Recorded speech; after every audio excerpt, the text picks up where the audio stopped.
Everyone gone nuts? Who the hell do you think you are? Merry Christmas, you son of a bitch. Where's the Tylenol?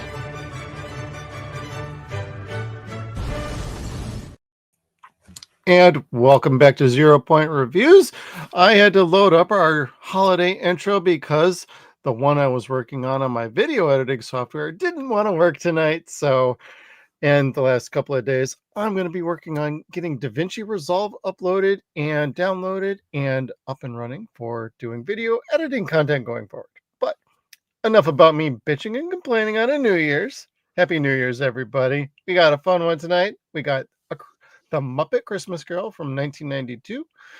And Kevin, what was your first foray into the Muppets? And then we will get into the good, the bad, and we will judge this bad boy.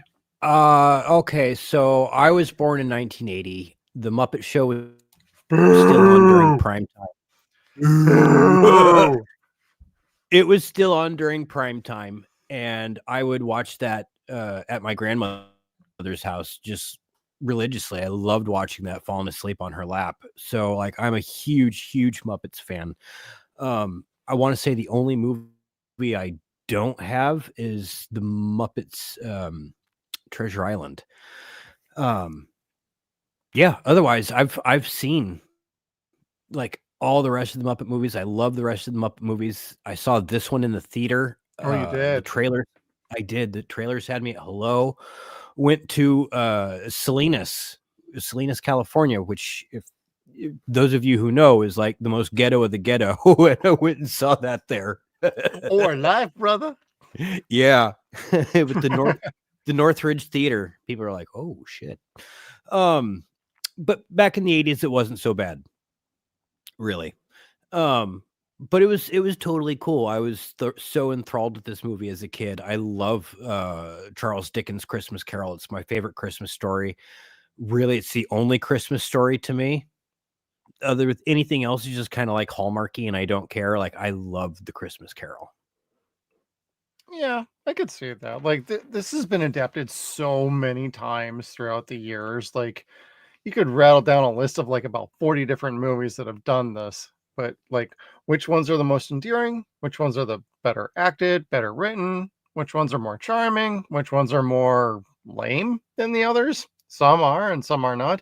But this one, I would actually argue, is at the cream of the crop. It's actually one of the best ones because of like how they tackled the movie in general.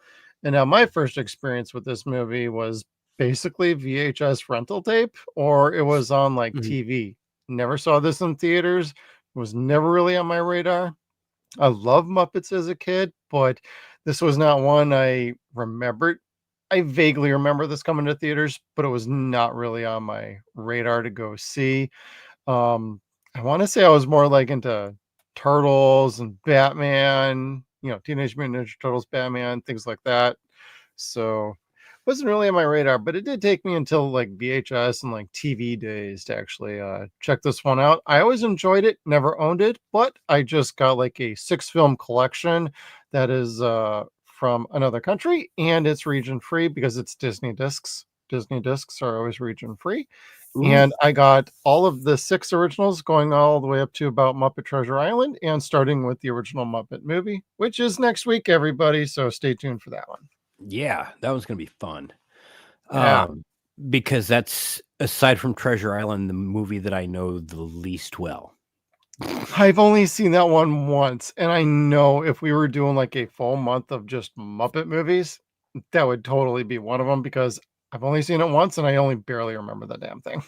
Yeah, and it's at the very least, I've got a cool story. Like I watched it once, but with a very famous person, and that person's going to be here with us next week. So, is that confirmed now? Yeah. We just need to let him know when is a good time. Absolutely. So that might be a little pre-recorded, but if we can make it live, we will. Yeah. So stay tuned. So anyway, but yeah, this one, this is my favorite adaptation. I think George C. Scott's pretty great. The original. Yeah. That's always fantastic. Like it's hard to beat that one because the black and white was just scary looking in general. Yeah. But the Muppets added that element of supernatural, I think, as well. They Without, sure did. yeah, like Marley and Marley was fantastic. Statler and Love that Walt, musical number. yes, that's one of my favorites too, which will be a question later on. But like they had that supernatural, and then you add the monsters to it, not just Muppet, but then you add monster to it, and it all kind of fit, it jived together, and you get the best actor, one of the world's finest class actors of our time, to play Frank Oz. Scrooge. Frank Oz. Bean Gotcha. Bunny. As Miss Peggy. Sweetums. I don't think you were expecting me to do that. No, but I do love Frank Oz. Very good, yeah. The warden from Blues Brothers 2000. But Mr. Yoda. We're gonna carry this on way too long. Damn straight we are. It's New Year's, everybody. Let's have fun. And there's the memes that go around annually, like how great Michael Caine was because he played Ebenezer Scrooge with puppets, which we call them Muppets. Thank you most kindly, respectfully. Very straight-laced. And yes, that's the key to working with puppets in general, but the Muppets always play it as if they're real people. They are. Like, pay no attention to the puppeteers, the people in black. Like, they're doing their thing, you do yours with the puppet, like, and you're gonna make gold. Yeah, absolutely. Well, you also have something to act against as opposed to a green tennis ball or like a blue screen and like something wrapped in like full armor or whatever. You can actually work on faces, you can look at eyes, you can actually do a lot more with the puppetry. Mhm. And Henson is always known for their puppetry skills and animatronics. So the fact that this turned out so well with Michael Caine, it's because he was able to act off of people and against people rather than anything CGI. This is the perfect argument on why practical always wins out. I don't care how good your CGI can look as terrible as what Kevin would argue about Deep Rising, could look as awesome as The Matrix. Doesn't matter. You still need practical way more. Yes. And yes, I just used your own insult against myself. Well, in all fairness, if you look back at The Matrix, the special effects. I know. But we love to come up with something fun just to be like, as good as CGI could ever possibly be. Well, this is an argument that practical will always win out. Yes, and Henson doesn't do a whole lot of CG. They have the movie here Mirror, and there. Yeah, Mirror Mask was primarily all CG, and it was very beautiful. Yes. There's just a very, very little bit here with the Ghost of Christmas Past, and that's about it. Otherwise, yes, it's all practical effects, blue screen, puppetry, black box. It's all great stuff that's worked for years, and it made this 5-star movie. I mean, really, like I say, there's only a handful of movies that are just perfect. Like, they don't get old. You could watch them again and again and again. Maybe not repetitiously, but like once a year they become a tradition. Say like this is for me. Shut up. Christmas. I only watched this like 3 times in a row. I couldn't help it. Kids. I was like, that's one of the best things about this movie is it's highly rewatchable. Yes, but I watched this and Mickey's Christmas Carol a lot throughout the year. Like, I genuinely that is one I haven't seen in a long time. That one's worth your time because it's only a half hour. Like, you're like, a half hour? Really? They abridged the shit out of this story. I believe that. And it was hard to find for a good long time. For a long time, you had to go look for it with Songs of the South on YouTube. You're like, wow, shit, really? Okay. Which you're lucky if you get that now. It's easier to find Songs of the South on YouTube than anyway. Yeah. And archive.org. I never said that. Sorry, YouTube. Don't kick us off. Anyway, yeah. I lost myself with Mr. Bluebird and Uncle Remus. Yeah, so YouTube made this impossible to find for a long time. Fortunately, it's back on Disney Plus. So I mean, you won't find it on YouTube. That's what Jeff was saying. Actually, you can find it on YouTube, but it's broken up into like 35 chapters, and it's labeled as something Oh, not quite the Muppet Christmas Carol. It's listed as like the Muppet Christmas Carol songs, and it's got to be Muppet Christmas Carol songs. If you put the in front of it, it won't pull up. It's this weird shadow banning thing that YouTube does, so you gotta be watching for it. I only found this out like today when I was looking to see if I could make some clips, and I'm like, son of a bitch, I wish I found this like 3 days ago and I could have watched this in a higher quality, because I watched this off of archive.org link, where it's a rip from the Laserdisc, and it actually contains one original song that's been edited out for years. I think it's been restored back, but I haven't watched the Blu-ray set I just got today, so I haven't had a chance to watch that. For it should be accuracy, on that. I think it is. So I'm excited to actually watch this in high definition on the Blu-ray player. Yeah, I don't have that one yet. I Well, haven't that's even why I actually. got you that link for the Laserdisc rip, because that song was included in there. Oh, okay. Yeah, like I said, I've seen that originally. I've seen the theatrical cut. But traditionally the DVD I've always had has been the widescreen, and the widescreen doesn't have the original Exactly. song. Yeah. You had to have seen it in the theater, or to your point, found it to where you did. But they When love is gone. yes, they just re-added that on Disney Plus. I think you could. There's Okay. 2 versions on Disney Plus now where you could have that added in, or you could watch it as a special feature. I'm not sure which, or Okay. both. But I tell you what, you hear that song once when you're a kid, 10 or 11 years old, and it gets stuck in your head. So like, you're like, really? It wasn't included? Because I feel like I hear that song all the fucking time. Right. Jeez. It's burned into my soul. Well, most of the musical numbers in this are like top notch, and clearly everybody were into the good segment. We just kind of slipped right on in there, and that is what she said. Did I just sorry. What's that? Did I just click that on without you telling me? No, I Or put did we that have- on about like 3 minutes ago. Oh, far out. Pros at work, everybody. Woo! I'm looking at the camera, damn it. Whatever. As well you should. I'm like monitoring all the stuff in the background and doing everything else.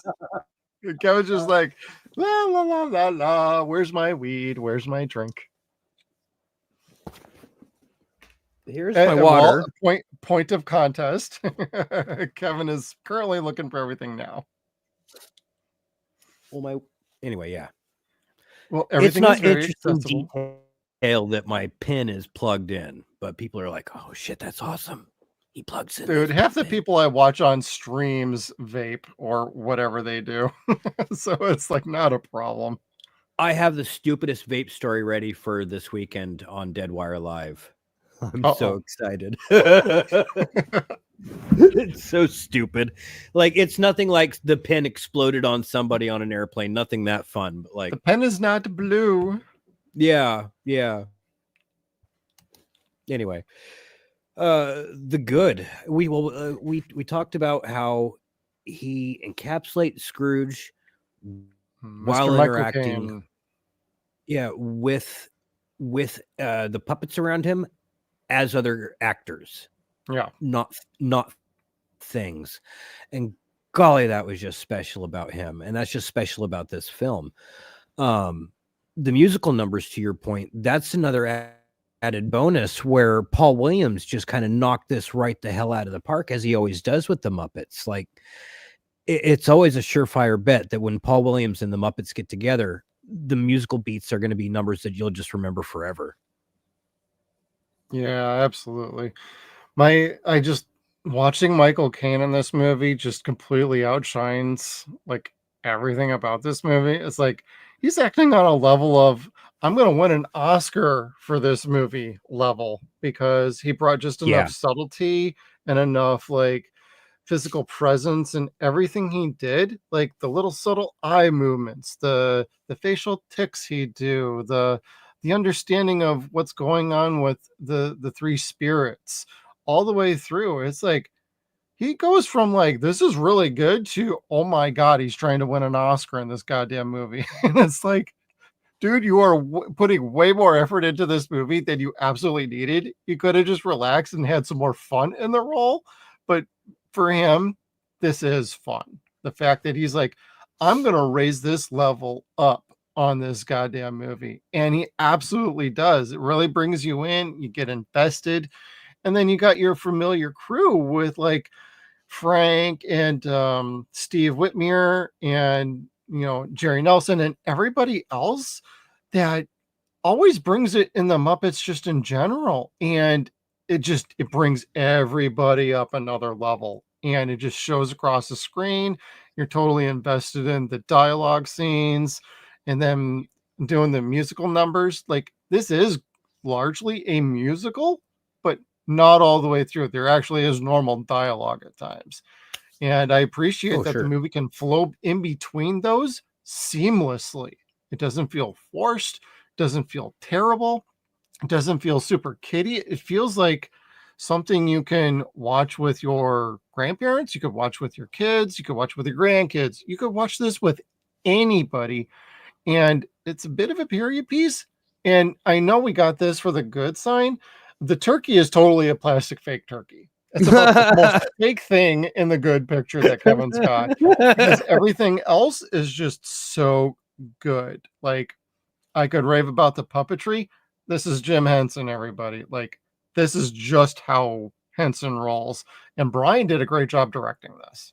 So. Yes. That's why I was so excited when the Happy Time Murders came about. Like, I still need to see that. It's fucking funny. I need to write that down, actually. It's naughty as hell, but it's funny. I've heard that. So I've been meaning to keep forgetting about it, though. If you like this style of movie and how this movie flows, and like just how quick the jokes are, you'll like the Happy Time Murders. But the Happy Time Murders is a completely different film. Like, it's 1,000% naughty. I can totally believe that. I remember seeing the trailers for it and be like, you know what? I really want to see that. And I never got around to it. I took Brandy to go see it, and that might have, yeah. Maybe not the best call. No, she still likes Grant, and she loves the fact that I love Grant. But yeah, no. She's like, the next time one of your friends is in a movie, you just go see it by yourself. Fine. Your loss. Yeah. Grant is such a cool guy too. So yes. Grant, and I think Eric Kuska was in this. I think Eric's the guy that has the he does the oh, never mind. You haven't seen the movie, so you wouldn't know. He has a joke about Twizzlers in this, because I remember he was like having this long going discussion on Facebook about Twizzlers being better than Red Vines. I'm like, of course.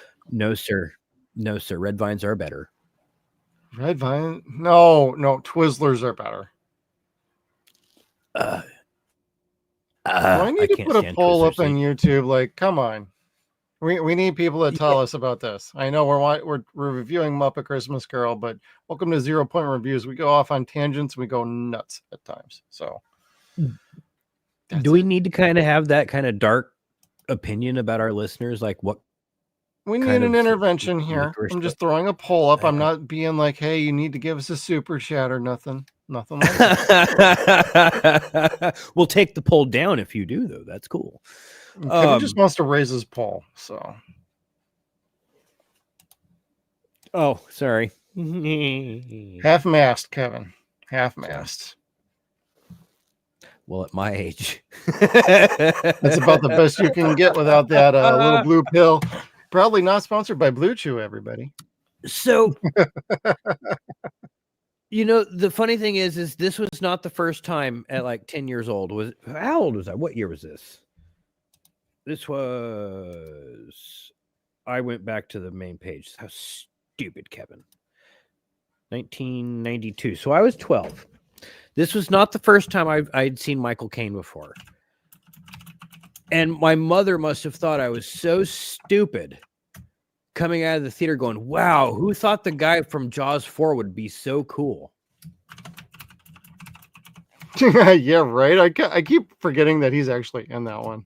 Because I really liked Jaws 4 as a kid, and I loved him in it. So when I found out that he was going to be Ebenezer Scrooge, I was kind of like, well, okay, maybe there's something to this. I liked him. So I thought he just got, from a monster movie, got super famous after that. No, apparently he was super famous before that, and I just didn't know. Well, he's been like acting for such a long time, and I don't think I've ever seen a movie where I thought like he wasn't like at least good to like freaking awesome. Oh yeah, shit. Even in the Nolan films, he's like the most wonderful. Like He's a great Alfred. Yeah. Yeah, I really loved him as Alfred. Like for what sometimes those films Mr. Wayne, somebody just wants to watch the world burn. It's true. I've got a lead burn barrel in my yard, and it's fucking epic. Dude, let's burn it. Let's burn something. Let's light that bitch up. Dude, it's still winter. Get up here. Hey, we have fires down here too. Really? Oh yeah, but they take up the whole state. I've been burning shit for like the last 2 weekends. Oh. Whatever. Wait, didn't your neighbors do that and almost light the fucking yard on fire, like the entire neighborhood? Yes, but we at least waited for the proper season to have a fire. We got a burn permit, and we didn't do it when it was like 40-mile-an-hour winds. So we're at least doing what we're supposed to be doing. And this is from a pyromaniac, everybody. I've been loving burning and having fires since I was a little kid. So I know what I'm doing. Yeah, I can't talk about my neighbors though. And we're from California, so believe me, if we're able to do that shit and grow up in California, we're good. Hey, I grew up in San Diego. I remember the California fires like clockwork. Like you could tell what month it was when the fires started up. Yeah, right. What time of day it was that it started, because there's a fire that started, and by tomorrow it's going to take over 10,000 acres. It gets that way here during the summers now. It sucks. Like I'm going to start turning into a fucking snowbird for the summers. There you go. Oxygen. To the frozen tundra you go. Up to Alaska. Yeah. Now, for A Christmas Carol, Kevin, who is your favorite character? Is it Ebenezer, or do you have a Muppet character that you really gravitated towards? Or is the better question, who's your favorite Muppet? Kermit is my favorite Muppet. No, Gonzo is. I was gonna say Gonzo for me, because him narrating 2/3 of this freaking movie with Rizzo was some of the best stuff I have seen in a long time. It really made me crack up as he's talking to the screen and breaking the fourth wall and, hey everybody, this is what's going to happen next. And the fact that they kept getting involved in the scenes and keep getting ejected off of windows and directing other Muppets, like, no, we're off screen, or no, you got to get out of screen. Like, there's little details in this movie that they did that really made you feel like you were watching something a bit different, and it kept bringing you more into the movie. So if it's been a long time since anybody's watched it, the subtle details in this movie are fantastic. Well, that's what his dad did with the Muppet Show. Like it was the fourth wall break. Like you were behind the theater curtain watching with the entertainers as they were entertaining you, and then they would show you what the audience looked like from the entertainer point of view. So I mean, this kind of continues that tradition, bringing you in and out of the fourth wall, and it's so much fun in that regard. Like you said, with the narrator being excited, going through the stars as Ebenezer Scrooge is shitting his pants. Gonzo's like, all right.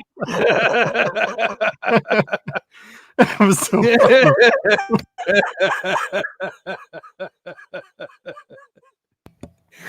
I love Oh my Gonzo god, this so movie much. was so much fun to watch. Shit. And I honestly haven't had this much fun watching the Muppets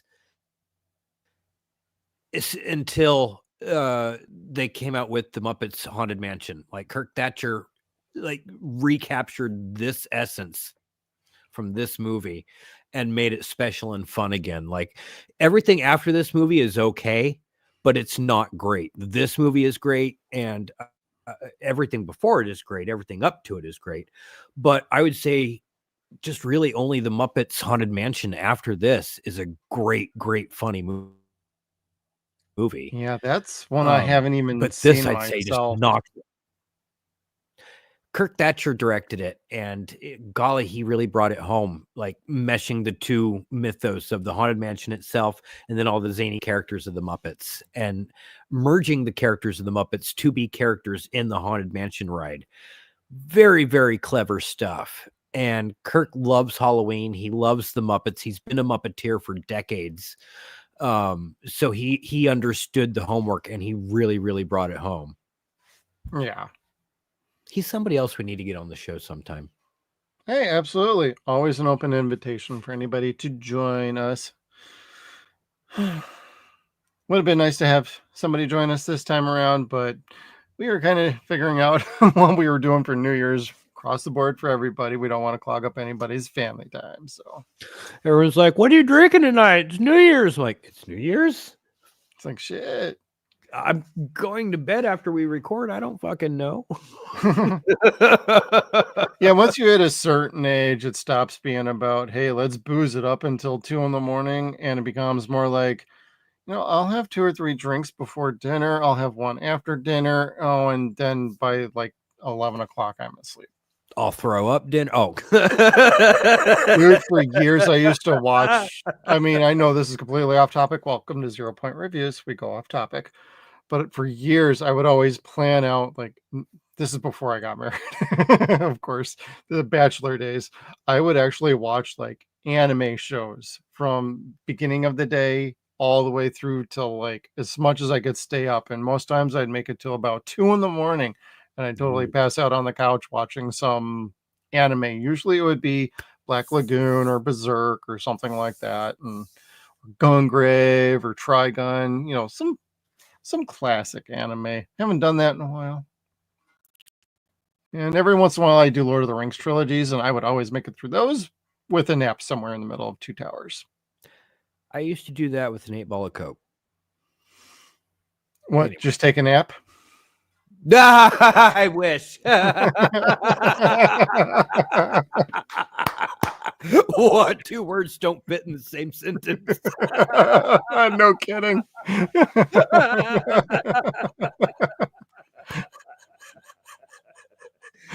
Oh shit. No, I used to love that. I'd watch like the Lord of the Rings. I'd get goofy on fucking Adderall or blow or whatever. Yeah. And watch the Lord of the Rings, all the Mel Brooks movies or their commentaries with them, which are just as funny as the movie themselves, especially on cocaine and Adderall. And what else? Harry Potter. Fucking loved binge watching those. Oh, yep. Used to do that for Christmas a few years ago. Yeah, on the Star Wars movies, the original 6. Oh, as a kid, it would always be like that at Christmas, like growing up in general. Like, I forgot whose family we'd go to, but we'd always watch like the original Star Wars trilogy on somebody's TV, whether it was Laserdisc or VHS or something, or it was just on TV. It'd be in the background for all the kids, and me and like 3 or 4 other kids would just be in front of the TV while the adults are getting drunk in the other room. Yeah, laughing, playing cards, remembering who owes who money. Tell you what, if this movie was about 8 years older, I think it would have been an even bigger hit than it was. Because I know this is a much loved movie. I just don't know how well it did box office wise, but it's got much love since. So, and that's not even a bad part of the movie. That's just if it had come out like a little bit earlier, I think it might have resonated with our generation a little bit better. More than likely. Let's see here. It grossed in the U.S. 27 million. Well, It cost 12. It got 27.3 million. not bad. 33.2 worldwide. So it did fine. Yeah, And this is for back then, like where if you went over $100 million in a year, that was a big deal. Yes, yeah. So that's not too shabby at all, especially for 92. No.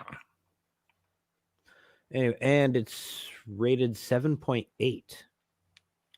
Hmm. That's fairly high. Again, I say this is a 5-star movie. It is not exactly that for a whole lot of people, but I'm a huge Muppet fan. I like this story, like I said. And it doesn't get old. It's not one of those movies where you're like, God, I used to watch that so much when I was a kid. I'm so burned out on it. No, it's just like Tremors. I watch this all the time. It's just like The Princess Bride. It's one of those movies where if it's on, I'm going to sit and watch it. If I'm in a bad mood, I'm going to turn it on and I'm going to feel better. That's what I mean when I say it's a 5-star movie, comparable to, say, The Tremors, The Princess Bride. Other things I can't think of because they're so few and far between. Yeah, this is one I feel like I should watch more of. And the fact that it hasn't been in my collection, like even on like DVD, it's like I've always loved Muppets. It's like, where the hell are all these movies in my collection? Like these always should have been there. And then probably due to the fact that I don't own them, when I do watch them, they actually feel a bit more special. But now they're going to be in the collection, and rewatching all of these are just going to be like just a total throwback and total nostalgia for me.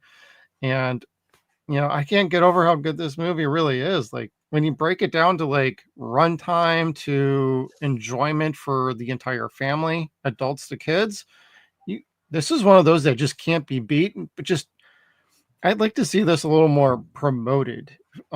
Say like on Disney Plus, hey, these are the 5 best holiday movies for the year. You can watch the Santa Claus 1 through 1 and then watch this one. Yeah, they don't give this one any credit whatsoever. They'll throw the Santa Claus up there because they're still making like the Santa Claus 4.5, whatever it is, TV series. TV series is over. Is it already?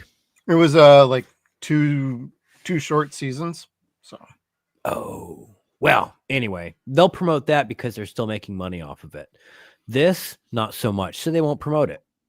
Yeah, a lot of the Henson stuff they don't really promote. Now, these rights are owned by Henson. I'm not exactly sure where the rights fall as far as like anything new though. Yeah, I do not know that. Yeah, some of this is a little up in the air, but Disney does not own Henson outright. No, but they did own the Muppets though, right? And at this point, I want to say they owned the Muppets. I think. I think so. That's correct. Yeah. But as far as these movies go, I think they just have distribution rights, if I remember right. I could be wrong. Somebody please correct me if I am wrong. But from what I understand, Henson owns the rights to these movies. So I hope, but I don't know. I don't know. I should have looked. Well, the fact that like Farscape is licensed by Shout Factory for release tells you that Disney has no pull over the Henson Company like that. So that's true. I still need to get that. And it was on sale for Christmas too, for like what, 50% off? I said it was like something like that. Yeah, hey, that's a good deal. Did I buy it? No. Kevin, you got any other good points about this movie that maybe people don't talk about that should? Or let's see here. This is the last time you'll see Bean Bunny in a feature. Bean rotted away after this. He wasn't used after this. So the puppet kind of rotted away. Like all puppets deteriorate. That is the sad fact of puppetry. Like you make it and they deteriorate. Light makes them deteriorate, movement, touch, all that. So Beanie's gone. A little bit it's left of him, I think maybe in a vault, but it doesn't look good at all. So definitely watch it for this. There's an animatronic bean at the Muppets 3D experience in Disneyland that I think is getting closed down. So Oh, go I see think that I while heard you about can, or is that. that Yeah. yeah. But anyway, this is the best Muppet movie for me. This is well, that's Final Judgment. No, there's no other good parts to this. This movie sucked after that. All that stuff, it was just bad after that. Total trash. Gotcha. Yeah. Nah, between all the good acting and everything, it's kind of hard to find something bad about this movie. But Kevin, do we have anything bad to talk about with the That Muppet Christmas Carol? that deleted scene totally slows the fucking movie down. Yeah, it does. This is the oh god, what's the name of that? Chin Up Charlie or Cheer Up Charlie? Cheer up, Charlie. Yeah. This is the Cheer Up Charlie of the fucking Muppet universe. Like, Cheer up, Charlie. that song slows Willy Wonka and the Chocolate Factory like to a fucking halt. And Yeah, you're it does.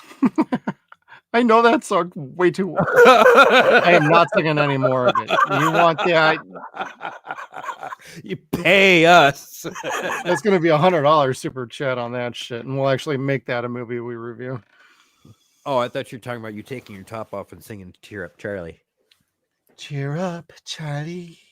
See my tatas. Oh.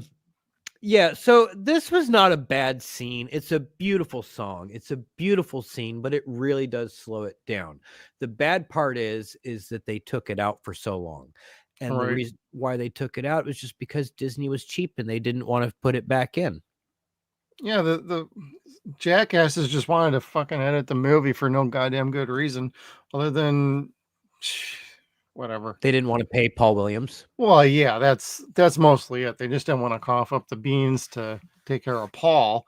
And Disney's known for doing that to a lot of their creators through comics, through movies, through books, through even Lucasfilm with the EU, you know, as far as book wise for Star Wars. So yes. Hey, we don't want to pay them, but we're going to take their ideas, or we're just not going to, or we're going to edit shit out. And it's like, get off your fucking high horse. Leave the movie unedited, please. Just don't put a trigger warning at the beginning of the movie. Which the Muppets come with now at the beginning of all the episodes on Disney Plus. Oh, they do? I didn't know that. Oh, dude, the Muppets were naughty back in the day. Oh, I know. I remember growing up with that. So, like there was imagine a freaking trigger warning ahead of this movie. Please be warned. This movie is like completely out of date with lots of sarcasm and dry words, and there's going to be darkness in this movie. You may be angered by this movie. Yeah, and that's just the Dickens part. Oh, Gonzo and Rizzo going off on about that was so freaking funny. He has the line that like stuck with me in the back of my head. I know this story like the back of my. What is that? Oh, like the back of my hand. Well, what does the back of my hand say? Well, there's a mole. No, I meant literally. I meant figuratively. What is that? Oh, there's a mole. Anyway, yeah, I love them. I love this flick. It's in my house. It's quintessential. But again, we're talking about the bad shit. I guess there was enough humans. Oh, I thought they incorporated all the Muppet characters as well as they could. I love the professor being the God, what was his freaking name? Yeah, that was super Sam funny. the Eagle. Well, and Gonzo had to like remind him, "Hey, that's actually you said the American way. It's actually the British way." Oh, yes, British way. Right? Yeah. It just cracked me the hell up. I just stopped the movie and rewinded it.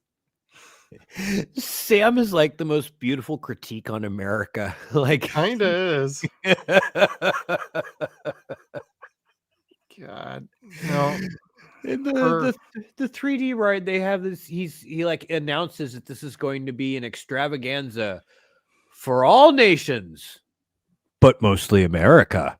That's kind of his shtick.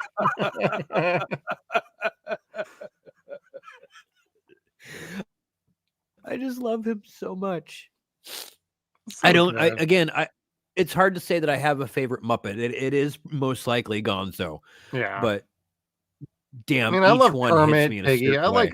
I like them all, but like Gonzo's kind of my guy, and this is the perfect avenue for Gonzo to take over a movie and just narrate it like he did. So him and Rizzo just were a Yeah. good duo, and I I don't have much bad as far as the movie goes. I kind of, if anything, I wanted more of it. It was a very complete movie. It didn't feel like it cut any corners. And sure, maybe not all the jokes landed for me. Sure, maybe, they could have extended some scenes. Sure, they maybe could have cut some scenes down. But for what they provided, like none of that stuff would be anything I would actually call bad about this movie. It was well scripted, well directed.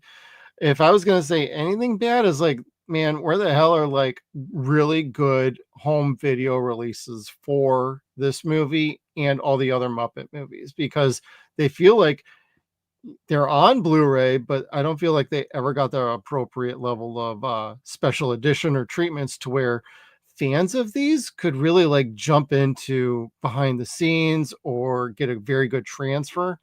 Now, I'll have to wait and see how my Blu-rays look that I just got, but I would hope that they at least look decent and not like 20-year-old dated transfers, because they might. Well, I want to say Disney might have put a little bit of money into this one specifically this in the last 2 years. Well, yeah, this is So one of the gems of the whole franchise, so. Yeah, hopefully so. Hopefully so. Like this, oh God, and I want to say the Muppet movie are probably the two best out of the entire lot. And I'd say this is probably the best, in my opinion. But I mean, gosh, you throw some of the others in there, and you're like, I could watch that again and again and again. Even Muppets in Space for as oh my God, I forgot about that one. As much critique as that movie gets, it's one of my favorites. It's loaded with funk music. It starts off with Earth, Wind, and Fire, and you're just kind of like, hell yeah! Like you can't not tap your feet to that movie. It's just funny as hell. And again, it's all centered around Gonzo. Very true. And just for the record for everybody, it's really actually hard to get the standard Blu-ray for Muppet Christmas Carol. They price in at a starting price of about $40 for a Blu-ray. The DVDs you can get on Amazon for $20. So if you're down for just a simple DVD, it is going to be a data transfer. It'll still look decent, but you're already looking at least $20 for the DVD, $40 for the Blu-ray. And you can rent this off of Prime, or you could watch this off of Disney Plus. But I'd encourage a better release, or put it back in print at least. That might be the bigger thing, is like this movie needs to get put back in print. Come on, Sony, get on that shit. Sure, right. They're oh my God, I'm seeing like Disney's Funko Pops for Gonzo and Rizzo. Here, let me see if I can get this. Yes. They're cool. They've got one for Marley and Marley too. Oh, they do?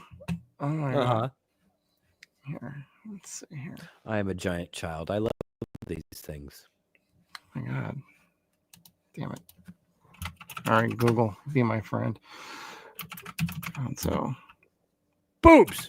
Funko Christmas. Funky. I know, riveting live stream, everybody. Well, this is what we do here. Riveting? Yep, because you know who ribbits too much.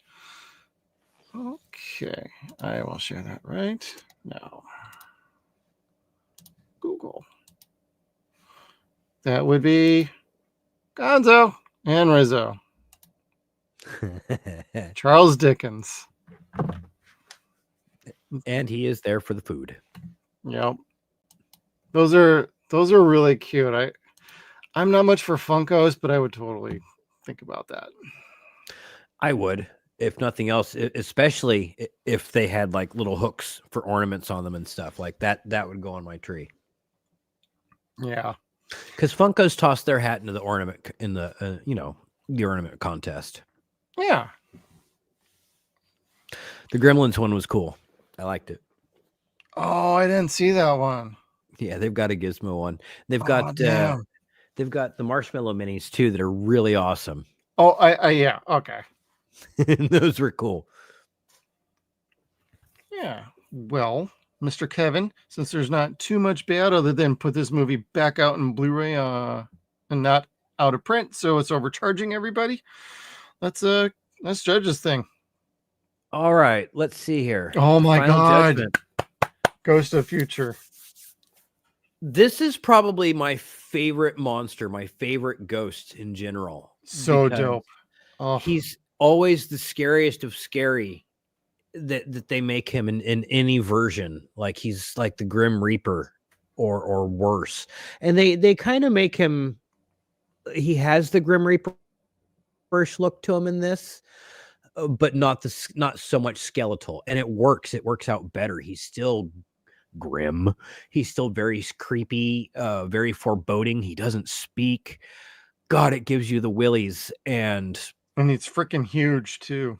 By comparison to Michael Caine, it's like, oh my God, you made something about 13 feet tall.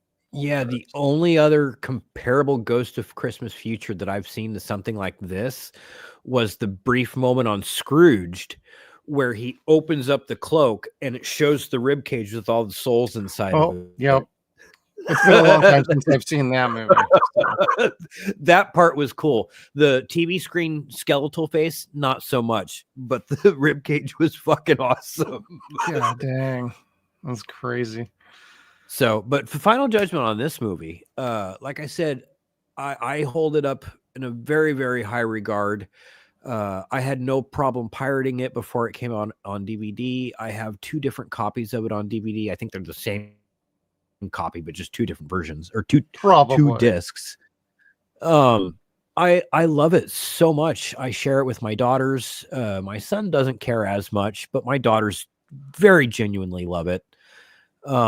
They sing along with it, especially my nonverbal daughter, which is funny because she just kind of like goes along with the beats and the syllables. Oh, sure. That's still something though. Yeah, she does pretty goddamn good. And for not being able to understand what she's saying, she sings like an angel, and I love it. Oh, that's really sweet. Yeah, man. And then getting her to shut up is the trick after that, but whatever. Hey, you're so sugar, kid. Harley has discovered sugar lately. She used to be a fruit baby, and now she's like chocolate. Somebody said chocolate? Yeah. No. She's going to be like a little ninja. Somebody carefully opens up a candy bar or candy wrapper, and all of a sudden she's right there like, where's the chocolate? Oh, no. Dad. I put straps on the pantry door because she'd been sneaking in there and shit. Oh, that's funny. And then I hear Brandy this morning going, "Did you break the strap trying to get a cookie again last night?" No, I didn't get any cookies last night. Wait, really? And I'm like, son of a bitch. Because I have like a horrible midnight snacking thing. Like it's the weed. I don't know. But like I'm up all night. Like I need a cookie. Yeah, but Harley busted in. She needed cookies too. Yeah. But anyway, this is just the dopest flick. I'm a little sad we didn't watch it before Christmas, but I'm glad we still watched it during the Christmas season. Yeah, this is still technically Christmas season for us because, hey, it's freaking New Year's, everybody. And it's not the end of December yet, but it is right now. So as we roll out of this, we're going to use this to pivot into Jim Henson month for us. So we got some Henson movies lined up. Everybody's going to enjoy it. That aside, final judgment from me. Before I get into that, I just want to say really quick, one of my favorite parts of this movie is when this ghost shows up with Ebenezer Scrooge, and Gonzo and Rizzo are like, this movie's getting dark, we're out of here, this is a little too scary for us, and they totally check out, and they're like, we'll be back at the finale. And it's super funny because this is when the movie gets like really serious and really like solid and stays away from the super goofy and crazy antics. It gets like really to the heart of the matter, and This is where they stick the landing with this movie, because you can be all fun and games, but you still have to deliver the message of a Christmas Carol with Ebenezer Scrooge and Tiny Tim and everything involved with that, and they absolutely did it. So that being said, since they stuck the landing, I'm going to give this a pretty solid 9 out of 10, or a 4.5 out of 5. This is pretty damn flawless. I wish there was a better copy out there. I know I'm not going to beat on that harp all night long, but it's a damn good movie, and it's one of my absolute favorites. But my actual favorite Muppet movie is the first one, the Muppet movie. Nice. So, but great acting, great. There's not a bad thing to really say about this movie. It's actually very, very well done, and Brian did a fantastic job. Agreed. Now, the question I've been dying to ask: what was your favorite song? Marley. And Marley. I don't know. I rewound it, and I'm like, I don't remember this. This is pretty catchy. Mine was The Ghost of Christmas Present. That was pretty good too. Yeah, like I've had that song like seared into my soul. More so, even more so, pleasantly so than the When Love Is Gone. Well, to be honest, all of them are good, but some of them are just like next level. Like, hey, this is really, really good. This is like top S tier. Yeah, like The Ghost of Christmas Present, kind of like he dances around as he's singing, and you kind of fucking feel that booty pop too. Like, hey, I'm gonna walk around like this and fucking. That was a hell of a design too. Yeah, whoever was in that suit, I don't know who it was. Probably Bill Beretta, because they possibly they did shit like that to him. Yeah, they did. I remember stuff like that. Well, he was Earl Sinclair, wasn't he? I think so. Yeah. Anyway, yeah, like it was just all the life-size suits and the human puppeteers were just beyond next level cool. But it doesn't get any cooler than working with puppets or with the Henson Company. Oh no, like they're always such a good company. They take care of their people as best as they can. I know recently they were talking about like selling the Charlie Chaplin lot that they were on, but they also have their own facility just outside of LA already. So it's just like, hey, we got to bring down the redundancy, and being in LA can be problematic. So sad what's going on with some of everything, but Henson's not going anywhere. They are still working like their creature shop and the animatronics. They did the animatronics for Five Nights at Freddy's. So they're still very well in the game. And, they've always had a great crew with great acting, great talent on board with them at all times. It's been that way for years. I don't see that stopping anytime soon. Yeah, no, they are the echelon. Like, gosh, it would be a dream to go to Henson Studios one day to see a Puppet Up show. To see Grant perform at a Puppet Up show would give me goosebumps. Like, I've seen Grant perform live twice, and it's amazing. But to see him in a Puppet Up live show would give me goosebumps, especially if Brian Henson was there as he commonly is. I would just lose my shit. Hey, Brian, if you're watching this, I'm a big Farscape fan. I'd be totally down for more of that as long as it's not a remake. With CM Punk? No, that is bullshit. That is not happening. Please don't do that. Please don't do that. Stay away from the wrestlers. It's not necessary. Just bring back everybody. I'm cool. What about Lobo? Lobo. Oh, God, the news today about Lobo. Bring back Sheriff Lobo. Well, any other thoughts before we say goodnight to everybody? Oh, golly. Thank you for an incredible year, everyone. Thank you for getting us to make these live streams instead of just pre-recorded shows. We're having a blast doing them. Damn straight. Happy holidays, a safe and happy new year. Do stupid shit, get drunk, and go play Mario Kart tonight instead of going driving. Yeah, at least you can wreck on Mario Kart and not worry about it. You can just throw your controller or break the controller. laugh about it, really. Like, oh shit. But yeah, be safe, have fun. Thank you. Join us again Saturday. Join us again next week. We've got more great shows coming for you. Goddamn straight. And I want to thank everybody for a hell of a fun year. 2024 was pretty rad. We had a nice subscriber base. We got some good people that are watching us at all times. Thank you, Mike. Thank you, Erwin. Thank you, Badger. Thank you, all of our friends out there. Skeeter, we got Chad. We got a great crew on our side over here, building towards 2025. I'm not going to turn this into a big old channel update or nothing, but we want to make sure we say thank you. And we do have some fun things in store next year. We do have memberships enabled. If you want to join us, we're going to be having some big content coming in January. So if you want to join us on the membership side, we are getting there. We are doing very well. We got some early access to videos, things like that. And if you care to, and we earn your money, you can super chat. We are never going to ask for that. We'll crack jokes about it all the time, though. But that being said, I want to say thank you to everybody. And maybe next year, our goal is to hit 10,000 subscribers. If we can do that a little bit sooner, that'd be totally rad. So thank you, everybody, for tuning in. Happy New Year. We will see you next year, bitches.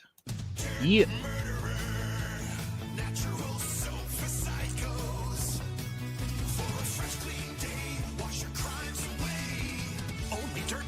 Liquid Death and Dr. Squatch washes away the day's dirt, sweat, and blood and leaves you smelling fresher than the mountain stream where you play splashy time with your severed head collection.